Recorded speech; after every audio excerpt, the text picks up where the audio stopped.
Bom, nós não estamos sendo filmados. Estamos? Pode continuar. Pode falar, pode continuar. Aqui não para nunca de filmar. Pode falar, manda ver.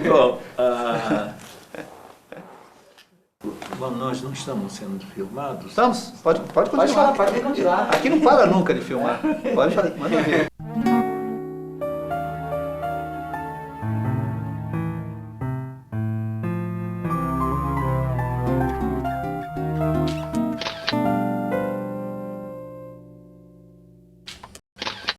Boris, você então nasceu em Odessa? Não, eu não nasci em Odessa. Eu nasci numa cidade pequena da Ucrânia, chamada Uman. Não é uma cidade muito pequena, mas é uma cidade média. E quando eu tinha cerca de 1 ano, me levaram para Odessa. Foi no período dos pogroms, os grandes massacres de judeus na Ucrânia. E de modo que a minha primeira infância foi em Odessa. E você se lembra bem da cidade? Em que região Eu você me morava? lembro muito bem da cidade, porque aconteceu algo que para nós parecia muito estranho, não é? Uma criança de 7, 8 anos, no nosso ambiente, ninguém solta assim na rua tal. E eu tinha toda a liberdade. Olha que foi depois da Revolução e da Guerra Civil. Eu andava pela cidade toda, sabe? Tinha um amigo com quem eu percorria a cidade, sozinho, né? A cidade para cima para baixo. Quando houve a filmagem, eu estava morando em frente da escadaria. Eu brincava na escadaria de Odessa. Eu saía de casa e ia brincar lá. Quer dizer, sozinho, ia lá, tal, ficava brincando, tinha uns amiguinhos, e eu via, por acaso, eu via a filmagem. Eu me lembro muito bem de que eu via a filmagem. Não tenho, assim, a precisão, assim, claro, de tudo que eu vi na ocasião, mas eu me lembro muito bem da cena dos chapéus, porque eu me lembro, de repente, eu vi uma multidão e depois todo mundo vestido com aquelas trajes burgueses, né? Eu vi aquelas trajes burgueses e de repente eu vi aquela multidão assim de pessoas com uns trajes esquisitos atirando chapéus para o ar. Agora, não me lembro dos detalhes. Não me lembro, não vi quem estava filmando. Se eu disser que eu vi um homem gordo, atarracado, eu estarei mentindo, porque eu não me lembro disso, não me lembro.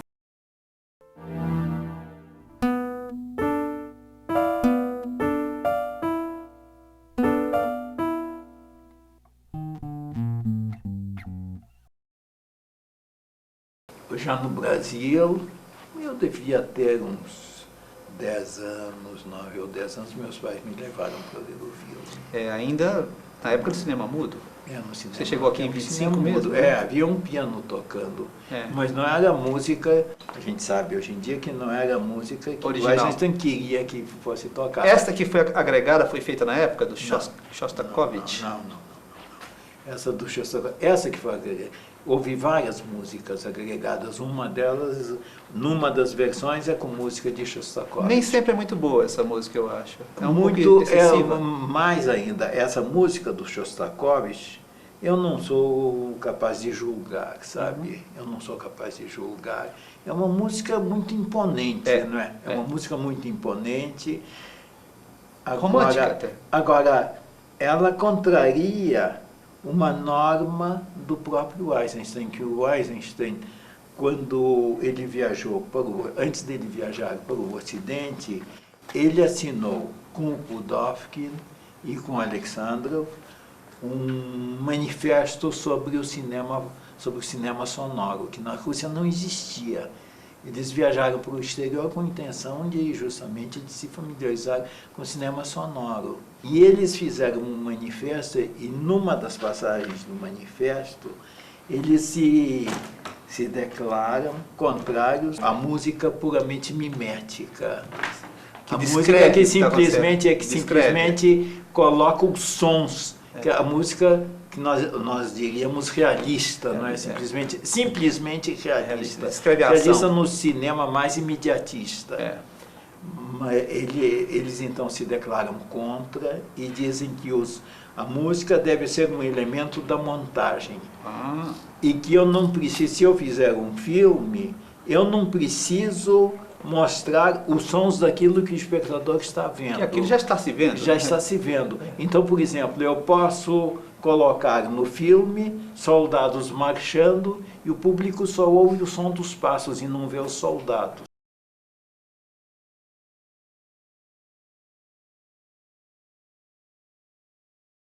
A gente tinha uma sensibilidade musical extraordinária. Muito grande, né? Isso dito escrito pelo próprio Prokofiev, compositor. Pelo Prokofiev. E os desenhos dele são extraordinários.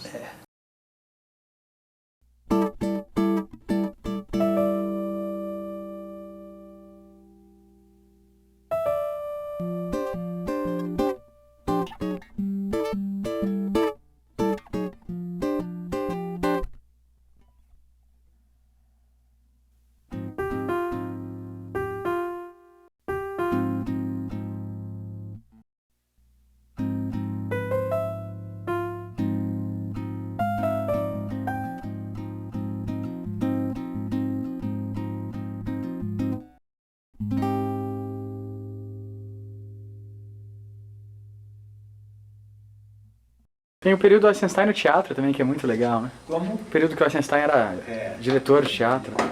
Bom, ele passou do cinema por causa do... Ele começou como encenador?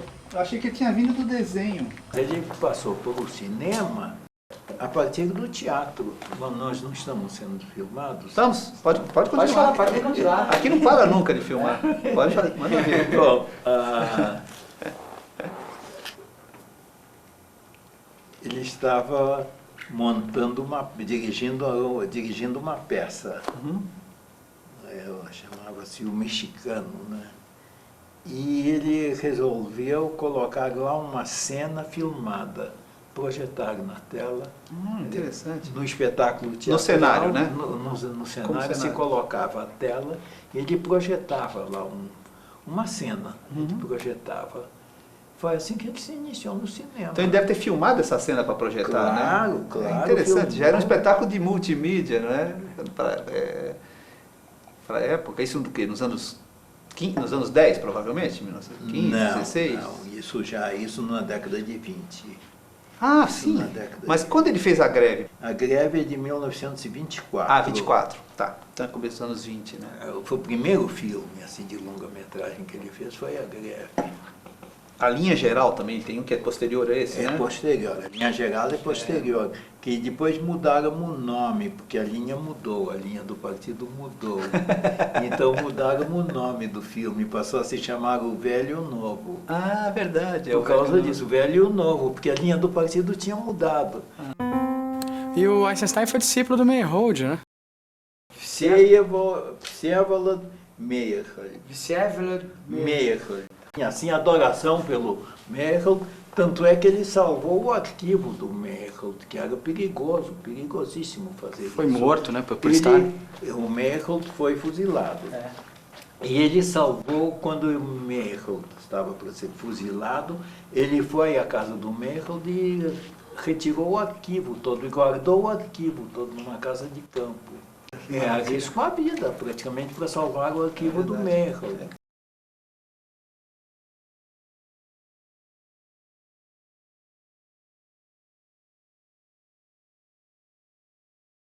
No início da carreira, ele não fazia roteiros, ele às vezes filmava, houve numa ocasião, ele fez um filme ia ser baseado no Coração do Edmundo de Amici, que era um livro muito popular na época, e no Brasil também foi muito popular, era um grande best-seller. E ele então fez esse filme com o livro aberto, assim, e ia filmando, ia mandando filmar. Lendo e mandando filmar, que coisa maravilhosa, que ideia. Isso me lembra uma história que o Julinho Bressani conta do Orson Welles. Tinha uma produção pronta esperando que ele desse o roteiro. Ele disse que estava passando na frente de uma livraria e viu Beat the Devil. Falou, é Beat the Devil. Disse que tinha o roteiro pronto, mas era um livro que ele nem tinha lido ainda, que é A Marca da Maldade, né, em português. Eu vi a filmagem do Orson Welles, que o Orson Welles pretendia fazer. Eu vi de longe, vi projetores assim, assim, tropa do exército com projetores assim para iluminar. Mas eu acho de qualquer maneira espantoso você ter, nesse período de 20 e poucos anos, ter visto duas filmagens tão importantes, né? Meu pai participou de uma firma de representação de filmes russos no Brasil. Ele é que trouxe o Ivan Terrível. Pela primeira vez? Pela primeira vez, ele que trouxe o Ivan Terrível. Que interessante isso. Então, aí, evidentemente, a minha proximidade foi muito maior. Eu tinha dificuldade de conseguir os textos em russo, por causa das dificuldades que havia na União Soviética, não é? Então, por exemplo, o Eisenstein não tinha sido editado na União Soviética. Você sabe que o Eisenstein, a primeira edição de Eisenstein em livro, ele tinha publicado em revistas, mas em livro, a primeira edição é da década de 1950, depois do Khrushchev. Antes disso, tinha saído tradução inglesa, tinham saído traduções inglesas. Francês também, provavelmente, né? A partir da tradução inglesa, saíram também em francês. O Film Form e o Film Sense, que foram assim por um discípulo do Eisenstein, que organizou, em contato direto com ele. Mas quando saíram esses Film Form e Film Sense, foi a estreia dele em livro.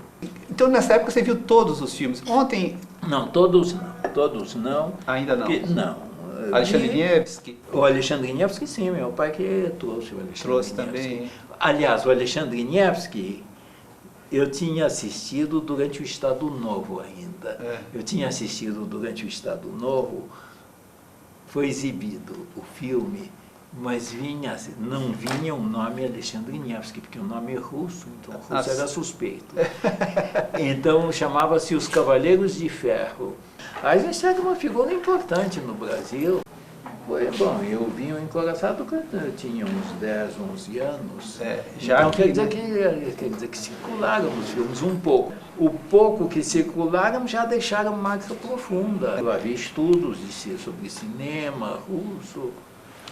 Inclusive, havia um interesse muito grande. E seu pai, que fazia a representação dos filmes russos, ele se lembrava também dessa filmagem ou era uma coisa que só você se lembrava? Não, eu que tinha visto, ele não tinha visto. Eu que vi porque estava brincando lá na escadaria. Certo. Eu não tinha ideia do que seria era aquilo. Depois que eu vi o filme Encoraçado, é que eu percebi que era aquele. Você já tinha ido ao cinema alguma vez? Tinha. Eu fui ao cinema na Rússia. Eu vi um filme do Max Linder e eu fiquei muito espantado porque chovia sempre no cinema, na tela. O tipo de projeção era bastante precário. Então eu achava que estava chovendo, eu não entendia por que estava sempre chovendo. O cinema sempre me deixava perplexo. No Brasil, a recepção do filme, do Ivan Terrível, quer dizer, a recepção da crítica foi assim, de êxito estrondoso, mas a reação do público era bastante negativa. Mas o público saía do cinema xingando. Que coisa! Eu me lembro de alguém saindo do cinema e dizendo: que Ivan Terrível, coisa nenhuma, o filme é que é terrível. Eles não estavam acostumados com aquela lentidão. A temática é completamente estranha. Estranha ao Brasil, né? Mas teve gente que assistiu com atenção, porque eu sinto, por exemplo, no Deus e Diabo na Terra do Sol, naquelas sequências do Fanático, lá em Monte Santo, uns planos muito parecidos. Mas não há dúvida. Quanto a isso, não há dúvida. Rodrigo? Mas na época mesmo, nos jornais, havia artigos assim, discutindo, exaltando o entusiasmo por Eisenstein no Brasil, é de longa data. Desde as primeiras exibições de O Encoraçado. E só do Glauber, cada filme do Glauber corresponde a um do Eisenstein, assumido pelo Glauber. É mesmo, né? E Terra em Transe qual? Seria o Encoraçado Potionkin, né? Mas talvez tenha muito também de outubro, né? Tem. De outubro. Então ele faz uma ligação. Terra em Transe tem a ver com outubro também, é um filme belíssimo, né?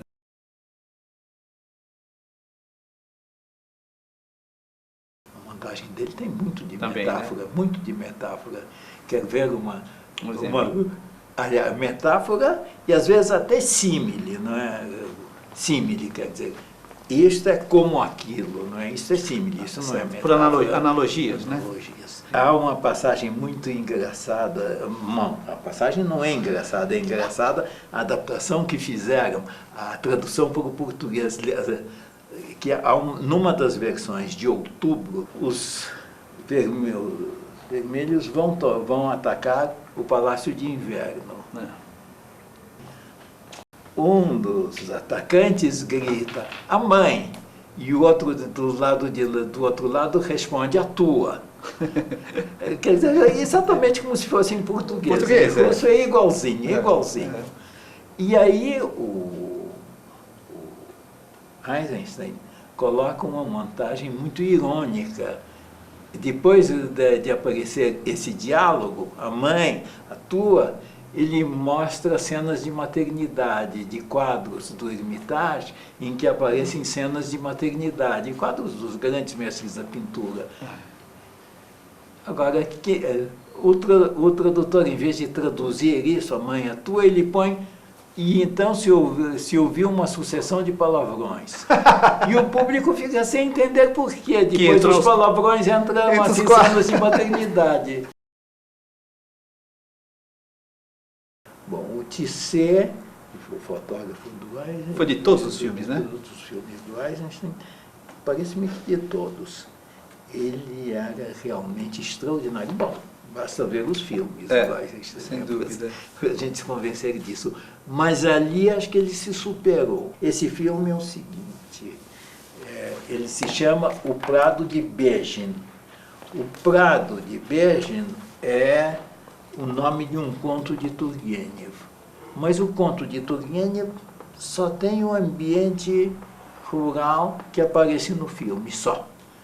A história é completamente diferente, é tudo diferente, mas o Eisenstein chamou de O Prado de Begin. O Eisenstein tinha acabado de voltar do México e propuseram para ele que ele fizesse um filme sobre o menino que denunciou o pai como traidor, não é? Porque o pai queria sabotar o sistema e ele então denunciou o pai às autoridades. A gente lendo o roteiro vê que era absolutamente impossível eles aceitarem aquilo. Eu não sei como é que deixaram ele filmar, porque deixaram filmar, proibiram depois que o filme estava pronto. Ele mostrou as motivações psicológicas do menino. Ele, a ação do menino era como que um ato de desespero. Claro que eles não iam passar. Tem que ir uma coisa política, uma atitude política. Né? E era porque o pai era um tirano, tal, e o menino ficava revoltado e coisas assim, inclusive com alusões psicanalíticas. Claro que não iam aceitar. Mas a coisa mais linda que ele fez foram as fotos para esse filme. Agora, é engraçado como o modernismo, em geral, na vanguarda moderna, havia essa interpenetração. O Eisenstein escrevia muito bem, desenhava e era cineasta. Mayakovsky escrevia roteiro de cinema, gostava de cinema, escrevia poemas, gostava de ser ator também. Inclusive o Mayakovsky foi assim, foi tolhido completamente na sua... nos seus talentos. No seu talento para o cinema. Há o registro de uma fala dele, naquele tempo se registrava por taquigrafia, não é? Então, uma fala dele numa reunião promovida pela Sofquina. Sofquina era a firma estatal de cinema. E nessa discussão, ele entra em briga direta com, assim, a direção do cinema soviético. E ele briga com eles, ele diz entre outras coisas, andam falando por aí que Mayakovsky é poeta e ele que fique lá junto à sua escrivaninha, fazendo seus versinhos. Ele disse, pois bem, eu sou poeta, mas eu sou cineasta e eu não vejo diferença entre a minha atuação de cineasta e a minha atividade de poeta. E vocês vão ver, eu vou fazer 100, vou fazer 200 roteiros, 300 roteiros e vocês vão ter que montar todos eles. O que não é verdade, não montaram nada, só montaram assim umas fitinhas de propaganda. Primeiro a publicar texto do Einstein na Lef, né? Na revista do Mayakovsky, né? Isso é interessante, tá gravando isso? Tá, então foi o primeiro a publicar. Foi o primeiro a publicar texto do Einstein quando ninguém queria publicar, né? Que bacana. E sobre o Meyerhold era o único que queria fazer as peças do Mayakovsky, quando o Mayakovsky estava censurado na União Soviética. Oficialmente não era censurado, mas na realidade sim. Talvez seja uma característica dos russos, você pode me dizer isso, são muito impulsivos, né? E muito com caráter muito forte, não é? Você chega na Rússia, você percebe isso. Né? Você convivendo um pouquinho com os russos, você percebe isso. As coisas são muito mais diretas que no Ocidente europeu, muito mais. Quer dizer, você chega na Rússia, você sente a diferença, é uma coisa imediata. Quer dizer, na rua talvez não dê para sentir tanto, mas você convivendo com as pessoas, você logo percebe que são muito emotivos. Flor da pele. Não tem aquela distância assim que você encontra, por exemplo, na França, na Inglaterra. Aliás, isso passa conosco também, né? Nós brasileiros somos muito assim, emotivos, Justamente. Porque muita gente diz que o brasileiro tem muito em comum com o russo. O português do Brasil tem uma sonoridade que parece a do russo. Há vários fonemas russos que não existem em português. E, no entanto, a sonoridade, o ritmo, geral, parece a gente. Tem uma coisa que eu acho engraçada, que é assim, quando você põe o português rodando ao contrário, você pega uma fita, né? E põe ao contrário, a sensação que dá é que alguém está falando russo, né? O Glauber que gostava de dizer isso.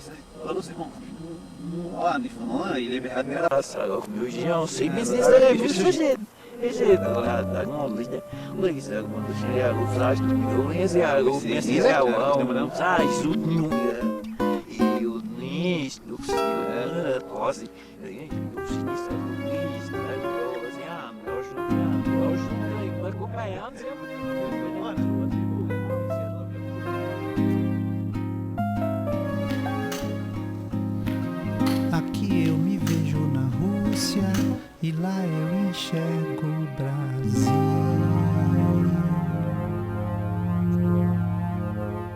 Virar no surro, zime, ciego tu buscares.